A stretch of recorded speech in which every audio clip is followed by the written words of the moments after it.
It's seafood the old-fashioned way in the newly renovated Don's Seafood Restaurant in Metairie.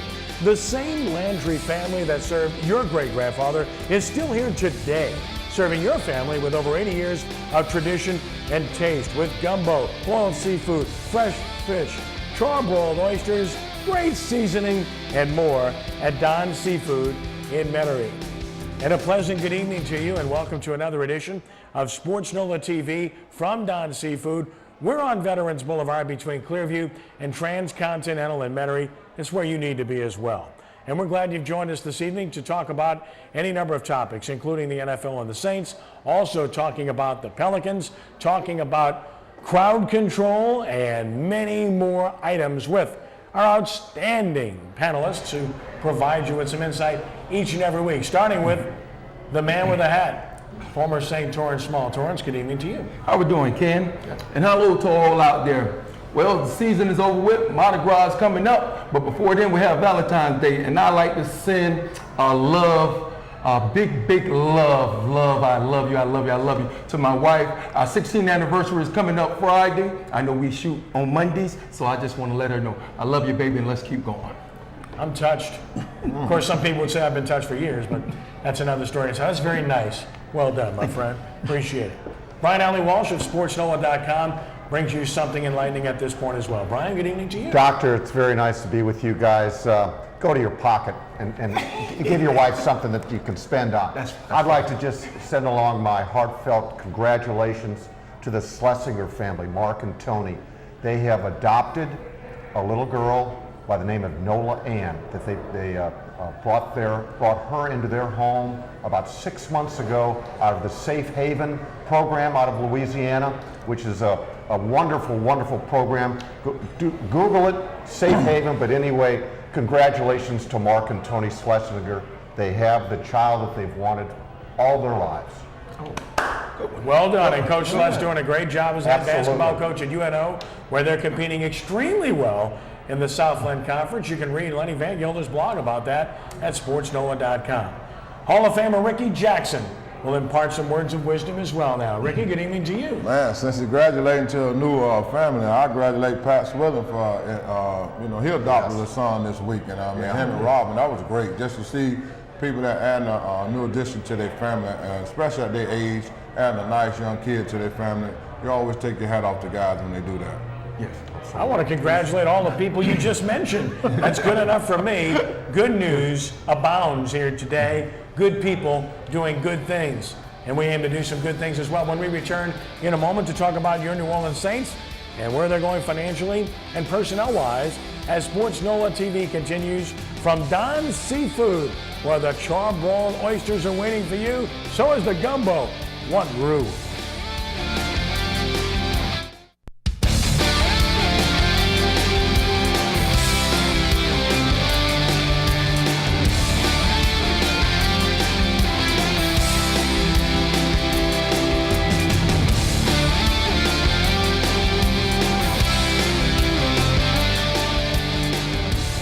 Interesting note on the 27th pick overall, Robert Meacham, a serviceable player. I think that's the right word.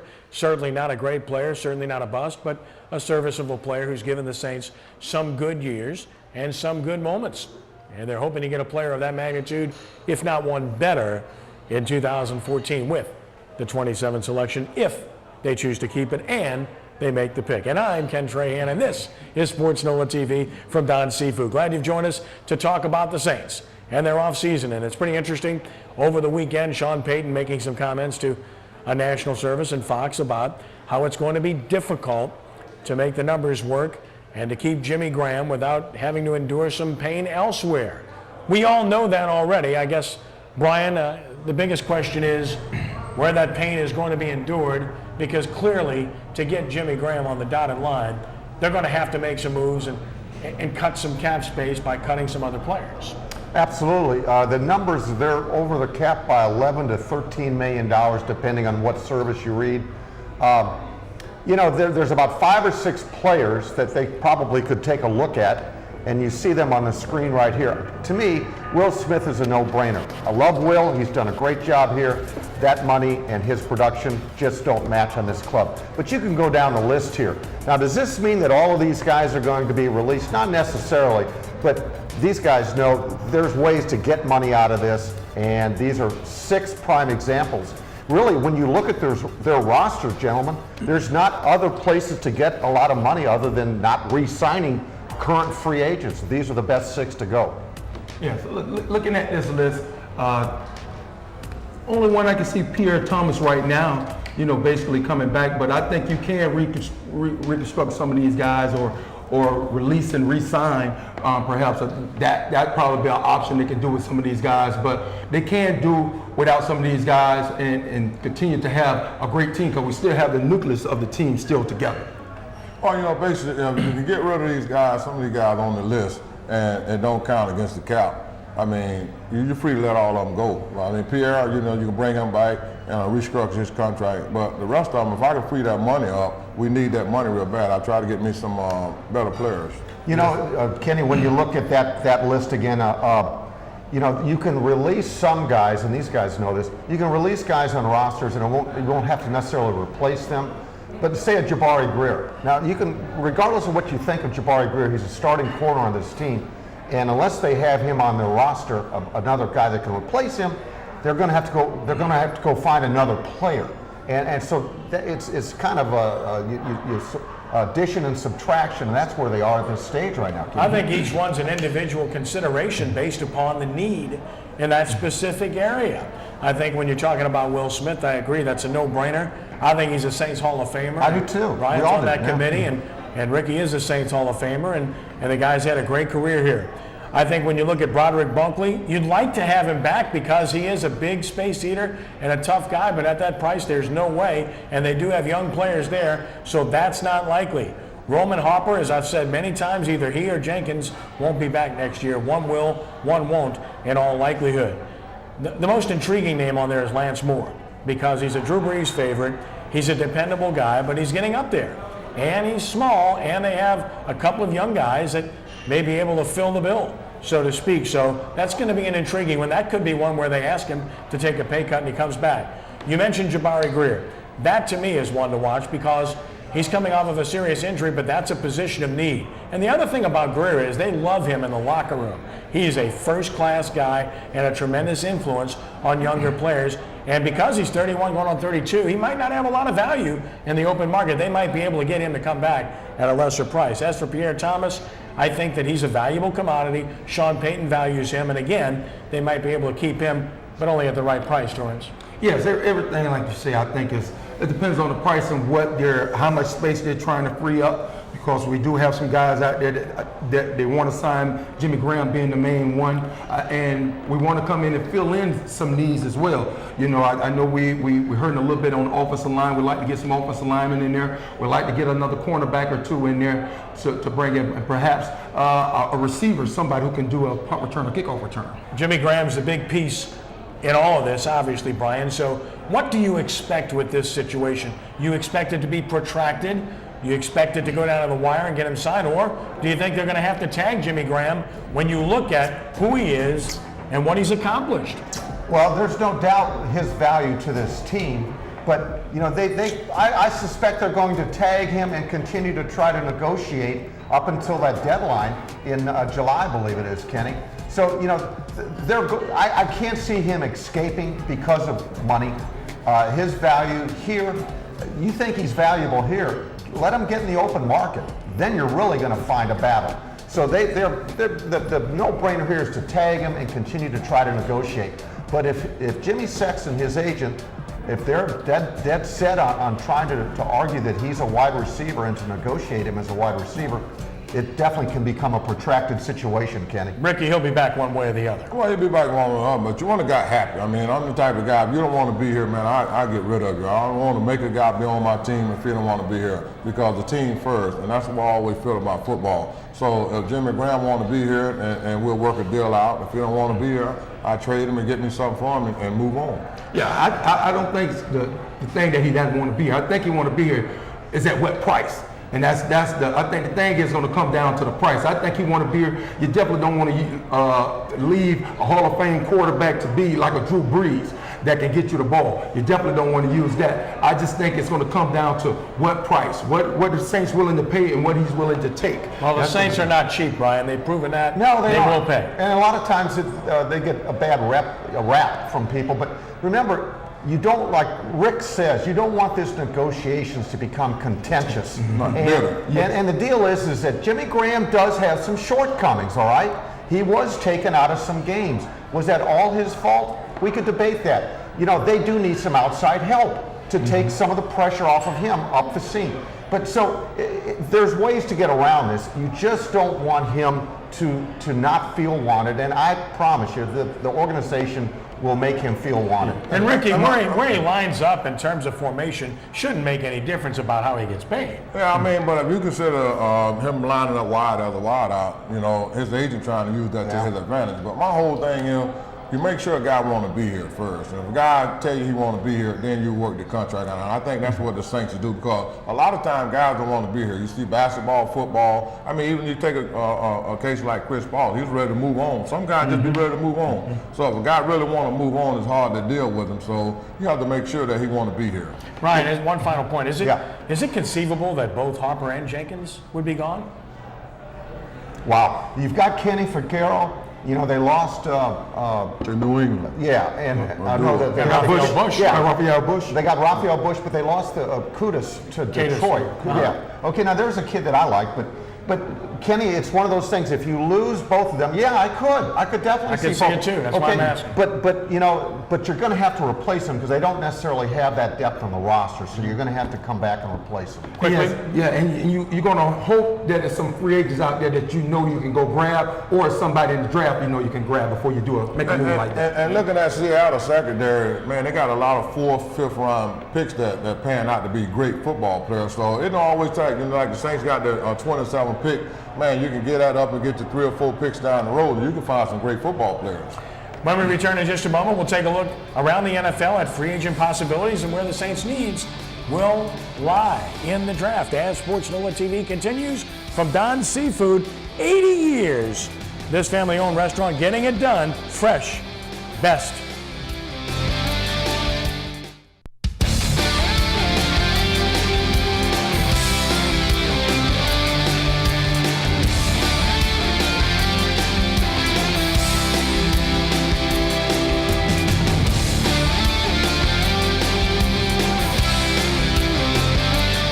Doesn't get any better than those specials, does it? Surf and turf, boiled shrimp, seafood platter. Just keep going. It just doesn't get any better with a price of under $17 per night. That's dinner, folks. And it's all you can consume, which is music to the ears of Brian Allee-Walsh. So they were waiting to see who I was going to single out here. So we all know that Brian's a whipping boy, so we're going to take care of Ricky. Go ahead. We had to fix him up, Ricky, and to make sure, automatic. Sports NOLA TV continues from Don's Seafood in Metairie. Ken Trahan with you, and of course we detail the Saints' top free agents and what they're going to do and what they might do and who they might keep and who not. Let's talk about their needs and look around the NFL at free agency as we speak. And you're talking about great needs for the Saints. So Brian, we'll start with you. From the standpoint of needs on the defensive side of the football for the New Orleans Saints, where are you shopping? Cornerback would be my first get. Depending on these guys that come back, and the moves that they make, safety. I've always felt that they needed a linebacker. You look at some of these guys who can help. Captain Munnerlyn can help. Dominique Rodgers-Cromartie. But here's the problem that the Saints have is that they're really strapped. Okay, even with the monies that they're going to free up or the cap room that they free up, they're still not going to be able to operate at a high level and seek more than maybe one marquee player at the most. They're looking for second-tier players, in my opinion, because of what they can afford. And these are positions you know, they can go find a Keenan Lewis. They didn't pay an arm and a leg for him, a guy like him, you know. But we you know, A Walter Brees, guys guys like reconstruct. this. We can reconstruct some of these guys' Absolutely, contracts to sure. help out as well. You know, so those some of the things out there. He did call out and said he'd like for Jimmy Graham to be back. Hey, this is a great opportunity to help out the team right now. Reconstruct the contract. That's one way of freeing up some money as well. But they had a couple good guys on that list that I think can come in and help us definitely at cornerback. I think that's something we need. I think we need a shutdown corner. I think Keenan Lewis, he did a great job this year. He played the #1 receiver. He did a great job. I think we can bring in another solid first team guy that can come and help. I think it help us out a lot. But I tell you what, you know, looking at that list, a lot of those guys old and beat up, you know, and they got slower. You know what I mean? And that's what you don't want. You don't want to go try to get somebody who damaged good. You got to get these young boys who can run big and strong and fast and can play football and do like Seattle. Teach these guys your system and let these guys fill in and be great football players in the future. I think you have to be selective, and I think Ricky's 100% right. When you're talking about cornerback, when you go shopping, shop for a guy that's 27 or younger. Don't go shopping for a guy that's 27 or older, because they've got tread off the tire, and speed and hips mean everything at that position. Therefore, don't go spending a ton of money on a veteran player at cornerback just to get well. Keenan Lewis was a perfect pickup. Several reasons. One, how many years he was in the league. He's not even hit his prime yet. He's about to get there in terms of peaking out, but he's not there yet. Two, he still has some tread on the tire. Three, he wanted to be here, as Rickey suggested earlier about you want guys that want to be here. Four, it's his hometown, so clearly that one paid off and made all the sense in the world, Brian. You know, when you talk shutdown corner, it's a great phrase, and you want to get that kind of player. But shutdown corners don't come cheap. And any time that they enter a market, you're going to have so much competition.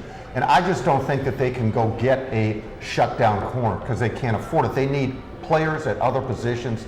And Sean Payton did a great job of laying this out for fans. That was a purposeful statement that he made. Yes, they want Jimmy Graham back, but you can't expose your whole roster to try and get a tight end, okay?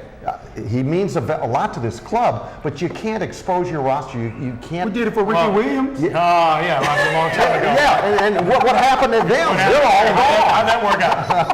I guess a great example of what we're talking about is Darrell Revis. Yeah. A perfect Yes. example. Yes. And I'm not saying he's not a good player. He's still a good player, but he's not a great player, or he wasn't. And you just spent a fortune on this guy and locked him up long term, Torrance. And obviously, again, where are you going to spend that money now that you've done that? Yes, I think we have to be very selective of who we bring in, make sure guys fit our system, and again, what Ricky said, that they want to be here. It's just because a guy is negotiating, you know, some guys, when they get a difficult negotiation, they think that the team don't want them. No, it's just the money is not right. It's at the time. business too. It's All right. Another position that Brian identified as a need is defensive tackle for the Saints. So, Ricky, I want to address this first as we take a look at some potential free agent defensive tackles that you can pursue. We know Jerry and Babineau because of who they played for. And B.J. Raji, a space eater, huge guy, but can he stay healthy? So you look at that list, Ricky. Do you see defensive tackle as a need for the Saints? And if so, is there anybody there that might make sense? Well, I mean, we got other guys, you know, that position that we need before we mess with them. I mean, you need a couple more linebackers, you need 2 good safeties, and you need a couple of good cornerbacks. So, you know, they need a couple things on there before. They got the defense line played pretty good this year. You got to give those guys credit. They held the team up. They were the best on the team for the defense. So the other position that we need. Yeah. Well, Henry Melton brings a high price tag. I like Paul Soleil from Miami, and I like the 2 guys from Seattle. I mean, they've got a winning pedigree now, and I think one of them can be had. Well, I like what Ricky said. I think we have other needs. We were solid. Our strongest point on our strongest position on defense was our front. Our front was strong. I don't think we have to go out our way right now to change anything in the front. I think we need linebackers, safeties, and corners. I think that's more where the focus should be right now. But our front, I think we're strong. I don't think we have to go out and spend any money. And I agree with you, Torrance and Ricky. And I really think that if Victor Butler can come back and play at a solid level. This guy was never going to be a star. I think some people really put more on him than they should have, but he's a serviceable, solid player. And if you partner him with Hawthorne and Lofton, who are solid players, maybe linebacker isn't as grave a need as some people have made it out to be. at the same time, yes, they definitely need an outside linebacker, but in my opinion, you need a cornerback and a safety more than you need anything else on this defense, because that back end, Seattle showed you build from the back forward, and if you do that, just go back to Deion Sanders, whether he's with Atlanta or with San Francisco, wherever he was, he changed the way people played the game, because he absolutely took away one aspect of the field in every game he played in until he got older. Kenny, you know, the one thing that you talk about a defensive back, cornerback, safety, they had like 1 or 2 strip fumbles. Even though they were up in sacks, they didn't cause takeaways. Whomever they get, whomever they bring back, they need to do a much better job creating takeaways, and that's paramount to their success. Well, you know, and that's something you have to work on in training camp and stuff. You know, you get certain coaches that they make sure that we're gonna have a drill, and Terrance will tell you that we got to script that ball, we got to take that ball, we got to make turnover, we got to recover from them. And that's what you got to get to. You got to get to where we're going to be a team that we're going to cause turnover, we're going to get the football from the offense, and we're going to help our offense out. And that's what you got to get to. It's a skill, Torrance, but you can't just go for the strip and miss a tackle. It requires 2 people, one guy to make the tackle, one guy to strip. You got to get to the football. Yes, and that is something you train for. Greg Williams, as bad as people like to talk about him as a coach, but that's something they stress at practice, getting the ball out. The players over with that practice, these guys are still jabbing at the ball trying to get it out. And just like the Seattle game, the first thing the defensive back did when he came to the receiver, knocked the ball. Yes, going out the ball. You know, right. Charles Tillman does that very well. When we come back in just a moment, we'll talk about your New Orleans Pelicans and their new building of sorts that they're playing, as well as a big week coming up in New Orleans where the NBA is concerned. On sportsNOLAtv from Don Seafood in Metairie. They're happy, and so are we every time we come here because of that. Look at that food. Look at that service. Don. Our sportsNOLA.com trivia question of the evening. This is a dandy. Well done by our massive research department of one. The NBA All-Star Game will be played in New Orleans Sunday night. Name the 2 players who share the All-Star Game record by being named the game's MVP 4 times. 2 guys, 4 times. There are many potential answers and a lot of prominent players, so that's a good one to chew on and to try to come up with the correct answer a little bit later on. Ken Trahan, sportsNOLAtv from Don Seafood in Metairie. The New Orleans Pelicans have played better of late. Their loss in Brooklyn notwithstanding, and the news for the Pelicans across the board has been pretty solid. 2-2 last week with wins against Atlanta and Minnesota, both encouraging because both were come from behind efforts in the 4th quarter, which has been a rarity for the Pelicans. And of course, the great news about Anthony Davis replacing Kobe Bryant on the West All-Star team, a well-deserved honor for an outstanding young player who gets better by the game.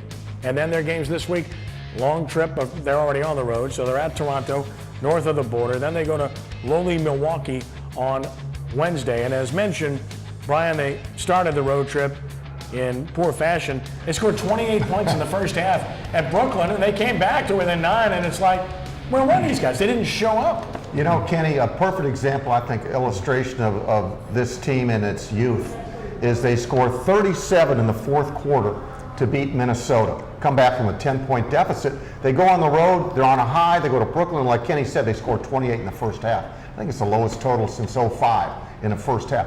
You know, that's just the growing pains of this club. They're at 22 wins, guys. I mean, that's not bad. They're gonna win, they're gonna beat Milwaukee Wednesday night. They may lose tonight at Toronto. They haven't had much success with the Raptors.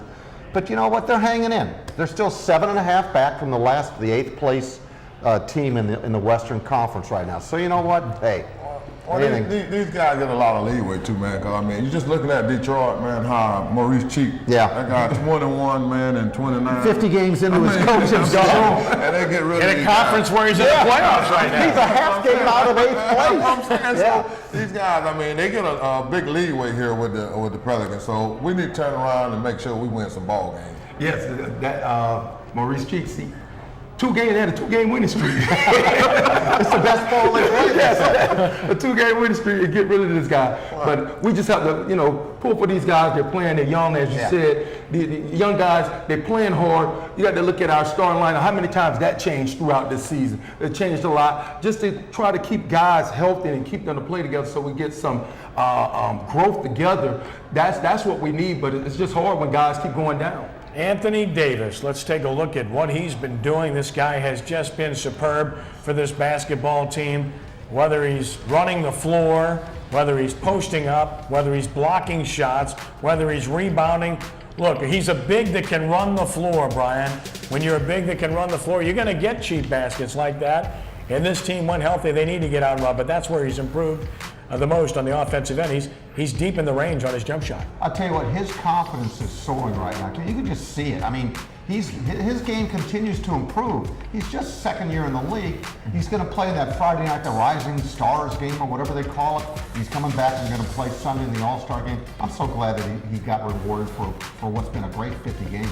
Well, I'll tell you what, man, being young and being 6'11" like that, he's way above most of the guys. And just to see him develop the way he's doing, you can build around this guy. And that's what they got to do more. You got a superstar right there. He needs about 10, 15 more pounds of weight, and he's going to be one of the best players in the whole NBA. Yes, this guy definitely brings us star power, and that's something that we were looking for in New Orleans. He brings that star power. He got something that we can build upon, and I think the second half, like you say, this is his come-out party. We're about to see a new Davis grow right before our eyes. The other news of the week surrounding the Pelicans surrounded the building they play in, and it has a new name, and it's a corporate name, and it's a local corporate name. It's Smoothie King Center, and the sign's already up, and you can appreciate the whole concept. And from my perspective, I think it's great for several reasons. One, gives you the money you're looking for to finance things, which has been a long time coming, frankly. And most importantly, it's financed by a local company whose corporate office is in Metairie. They've chosen to stay here, rebuffing offers to go to bigger cities where they wanted to play Smoothie King on a corporate level. They're here, they're local, they're invested in this community, and they're invested in not only the NBA team, but everyone who uses that facility. So to me, this is a tremendous win-win. Memo to the national guys.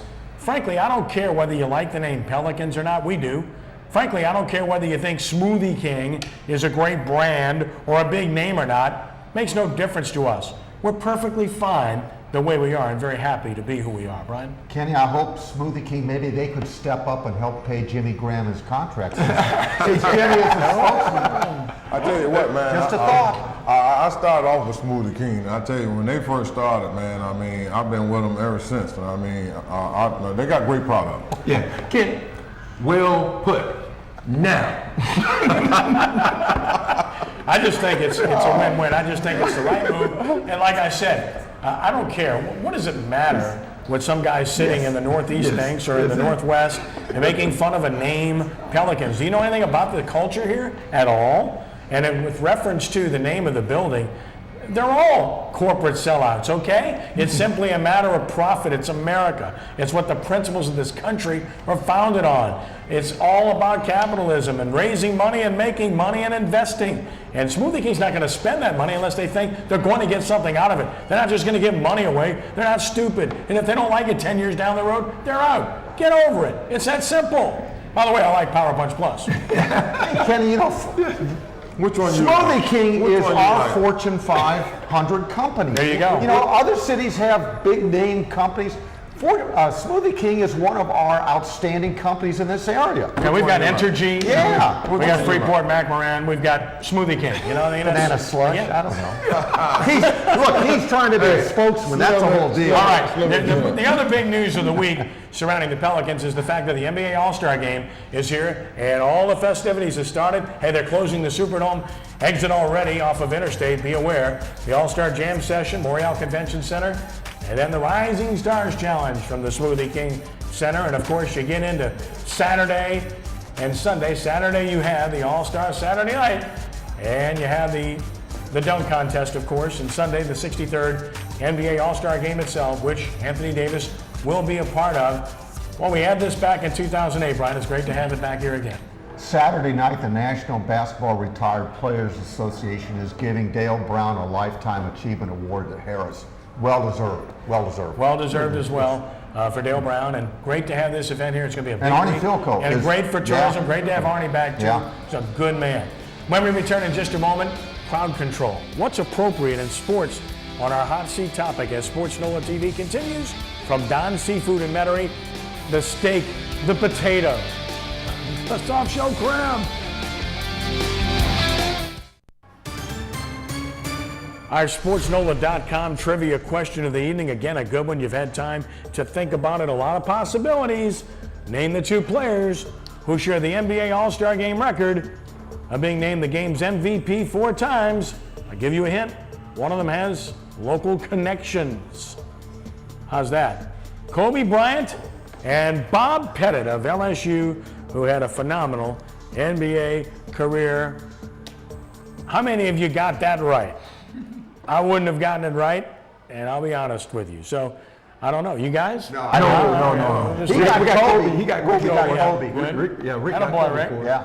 Way to go, Rick. All right, Rick. Way to Good hold us job. up. Let's see what Rick can come up with here, but first we're going to check on Brian because our hot seat segment deals with crowd control. The most recent example of an egregious problem is right here at Oklahoma State, where Marcus Smart goes after a fan who said something to him, and he ends up getting suspended 3 games, and it becomes a he said, she said scenario, or is it? Because there is some audio that would seem to suggest that this gentleman said something not so nice to him, but did not say anything that was racially insensitive, which is what Smart has accused him of doing. Now, we can't hear everything directly, but all the others around the gentleman are supporting what he said as well. So this all gets back to the subject of crowd control in sports. What's appropriate?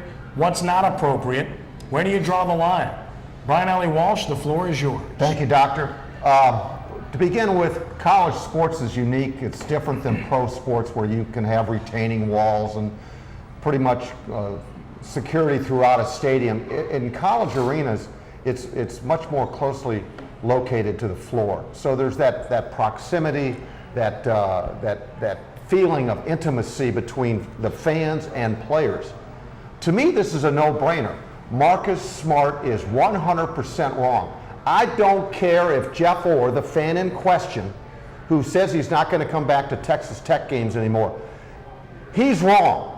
But Marcus Smart should be smart enough to get up, pick himself up off the floor, and return to the court. 99.99% college players don't go in after fans. This could have been a situation that could have gotten intensely ugly, okay? And it begins with Marcus Smart's has to be smarter than that. I don't care if he's 18, 25, whatever his age, whatever his position is on the Oklahoma State basketball team, he's got to be smarter than what he did. Yes, I agree with you. Smart was not smart on this situation right here. As a player, we cannot, entertain what the crowd is doing. You cannot go and you cannot put your hands on.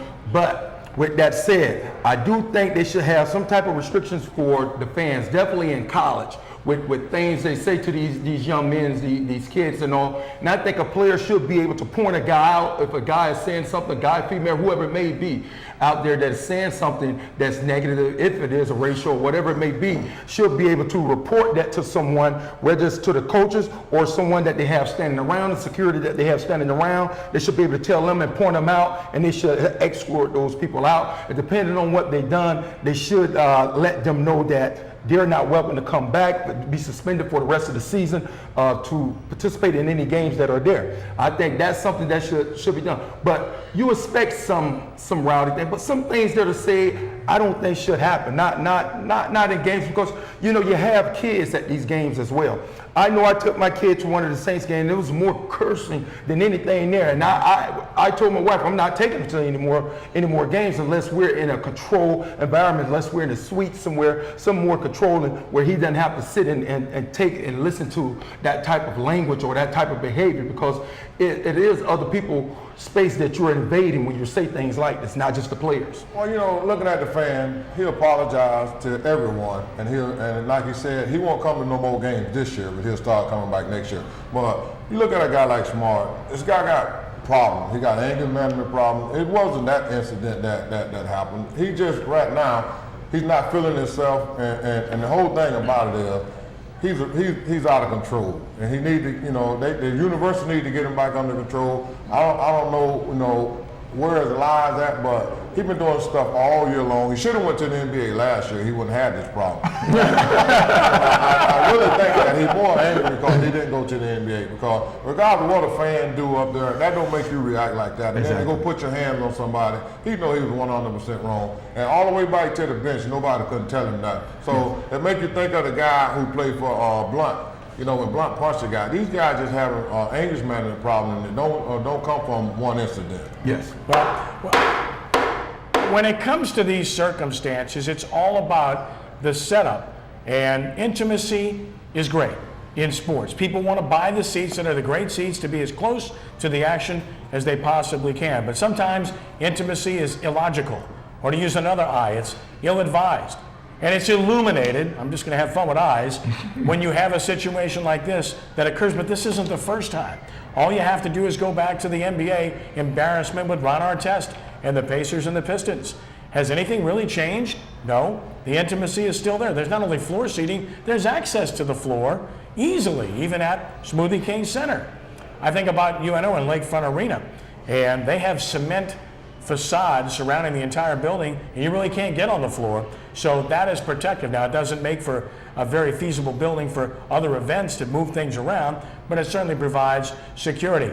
Lenny Van Gilder on our crew would remember this. I was doing a big college basketball game, UNO at Tulane. Tim Floyd had a 17-game win streak, and UNO was ranked 17th in the nation in the 1990-91 season, and Tulane was really good, and UNO went over there and lost in overtime on a bogus non-call that to this day, Tulane got the benefit of. But what happened when the game ended was scary. Ed Daniels and I are doing the broadcast for UNO, and people came flying over the scores table, knocked us, we had our headsets on, knocked us to the side. Ken Berthelot's on our crew, and I'm sure Ken was calling the game for Tulane. And I can tell you that the late Austin Wilson, the late Fred Lankard called the league office at the time, the Metro Conference, and complained and said, this can't happen again. We got knocked down, our information got knocked off the table. We were in the middle of the broadcast that got knocked down. This stuff can't happen. And you've got to have a better situation. MLB doesn't have this problem because of the setup of the stadiums. The NFL has no problem with this, but basketball has a real problem. I don't know what the answer is, but you sell these expensive seats, you give people access, and you're hoping that they're civil or smart. Clearly, this guy wasn't smart at all. He was more like Maxwell smart. We'll take a time out here. We'll return in just a moment to talk college basketball and more. From Don Seafood on sportsNOLAtv, where the company is great, you need to join us, and that's why.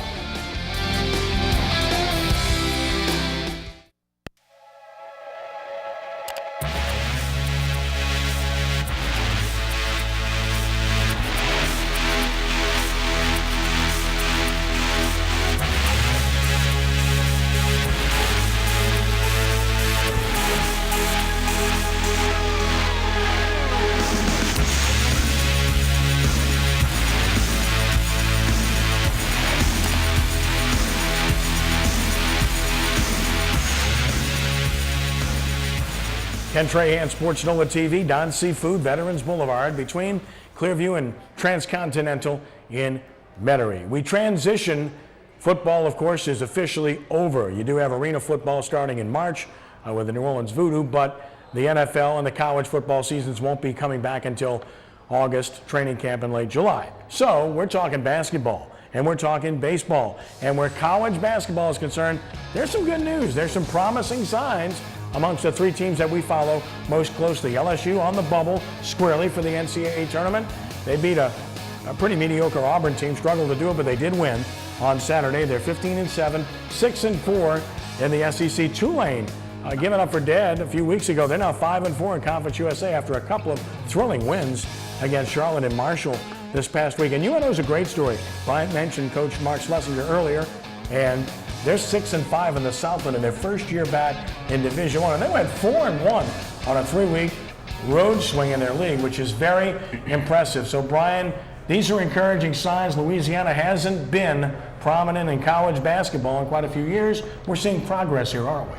Absolutely, and I'm going to begin with the SEC team, LSU. Is that LSU is in a position now. They certainly, like Kenny said, they're a bubble team for the NCAA tournament, but they have teams that they can play well and beat coming up that would certainly enhance them. I think they've got to win 2 in the SEC tournament.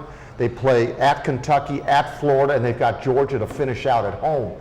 Look, those are 3 teams that they can make some hay, and like I said, if LSU does well in the SEC tournament, they got a shot. Their frontline talent, Torrance, can match up with anybody. Johnny O'Brien and Jordan Mickey and even Jarrell Martin. That's some pretty good young talent. Yes, they're young, got a great nucleus of guys there. I think if they, as Brian said, if they can take 2 of these 3 in the SEC, I think they get an opportunity to make the tournament. Well, I mean, they got a great coach too. I mean, Johnny Jones, he played there. He was up on the Dell. So, I mean, he know what he's doing. And he building that program to be a great program for the future. They're building it, and it's certainly good news. And Tulane and UNO on the rise. Read Lenny Van Gilder's blog at sportsNOLA.com. All about that. Turning to college baseball. The college baseball season getting underway in earnest. Delgado's already opened, but they'll continue on as they host the Rag Sherman Invitational Thursday through Sunday. They're 3-1 on the year. The others, well, first let's start at the bottom. That is unique. Has that ever happened before? Loyola swept a triple header. That's not a typo. A triple header against Houston Tillotson. Ernie Banks is proud. Let's play 3. They did, and they won the ball. And then, of course, in the Division I level, LSU and UNO, great matchup, back-to-back, one in Baton Rouge, one at Zephyr Field. Tulane opens at home against Arkansas Pine Bluff. And really the intriguing story, Brian, is the pupil and the teacher. Ron Maestri back in the dugout, and his pupil, Paul Metairie, who just loves him and adores him, and they're going against each other. I hate to show my age, Kenny, but I covered Mace when they had Paul Metairie at UNO. So, look, I'll tell you what, Rick Jones, please, Rick, you got a young team this year. They've got a very young team. I think 16 freshmen on the roster. Rick, pull it together. I hope your pitching staff stays healthy, gets healthy, and stays healthy. You need to get back in the tournament. Saying showing your age. We could just we could just look at you and know your age, Brian. Like to see Tulane against Arkansas Pine Bluff. A swag school would like to take a look at that game. I'll tell you what, man. It's always LSU always have a great baseball team, and Tulane's starting to be great. So I'm looking forward to this game. Well, I think that the matchup with LSU and UNO is great. It's going to be wonderful to watch and see what happens. No expectations for UNO. They're going to have to start over in baseball. But with Ron Maestri there and the new facility coming out of the ground, it's going to really help them unquestionably. But LSU, they have another shot to get back to Omaha. 3 left-handed pitchers among their 4 starters. Keep an eye on that. That's tough to match up with. When we return in just a moment, we'll take a look at what's to come as we continue with sportsNOLA TV from Don's Seafood in Metairie. Use the hot stuff. Enjoy the potatoes. Don's Seafood, 4801 Veterans Boulevard in Metairie between Clearview and Transcontinental. Don's has stood the test of time because it's based on traditional family recipes. It's mouth-watering today as they were when Don's first opened in 1934. Enjoy great seafood the South Louisiana way at the newly renovated Don's Seafood Restaurant, 4801 Veterans Boulevard. We're excited about our first NBC Bank Prep Showcase. It's basketball, and it's a great rivalry. St. Augustine and Brother Martin. That's a Tuesday night game from Bob Conlon Gymnasium, live streaming on sportsNOLA.com and tape delayed on WHNO Channel 20 Wednesday night, 8 p.m. You'll get to see some great players. Jordan Cornish of Brother Martin, Bryce Washington of St. Augustine, among others. Ken Trahan, sportsNOLA TV from Don's Seafood. You want seafood? How about some great, fresh, delicious, hot, steaming, awesome crawfish? Brian can't keep his hands off of it. Ricky can't keep his mouth off of it. As for Torrance, he's going to steal the whole tray. And why not? And the corn's great. I want the potatoes. I got dibs on that. You're killing it, man. And it's all good. Delicious from Don's. And you can get the crawfish. They're in season. They're working. They're only going to get better. And tell me, give me an editorial comment. Come on. I'm telling you, outstanding. And you can wash it down with one of the many, many beverages here at Don's. Outstanding. It's really good. It's really good. Ricky's just there. Well, I'll tell you what, Ricky's now, just Ricky, that's got a little silent. bite now. That's got a little bite. Yeah, wait till the camera's on. That's got a little bite. It's all good. Just looking for something to sip on with it. Oh, no. Yeah, I'm telling you, baby. That aroma is Yeah. coming through. Yeah, that's- Just another one of the great examples Yes. of the outstanding fare here at Don's Seafood. We told you about the nightly specials a little bit earlier, and of course they got some staples on the menu as well. I love the seafood salad. I ate at Don's yesterday, true, and I had the seafood salad with crab, with crawfish, with shrimp, and everything else under the sun. Remoulade dressing. You talk about good, it's really good. It's just one of the many items that you can find here at Don's. And you guys like it too. I know you do. Absolutely. Love it, and love it that it's hot. Can you see the steam coming off? Oh, the aroma. Thank goodness for the steam. Yeah. Yes. The good news is Can't we're wait till about it's done. over. Can't wait till That's it's over. when they come up on us. It's all good. Kenny, can we mention real quick? Real quickly. Rickey Jackson is open. His school is opening up Friday at 12 on the West Bank, the Rickey Jackson Hope Community Center. Congratulations, Ricky. Yes, Ricky. Way to go, Rick. Way to go, Rick. Way to go, buddy. Way to go, I'll tell you Rick. what, That's Ricky. that's for A all Hall of people. Famer in more ways than one. Ricky, keep up the good work. Thank you, buddy. Brian, thank you. Kenny, always a pleasure. Torrance, eat some crawfish. For the entire crew, I'm Ken Trahan, saying thanks for joining us and be a good sport. God bless you one and all. Rounding third and heading home. So long. Nice.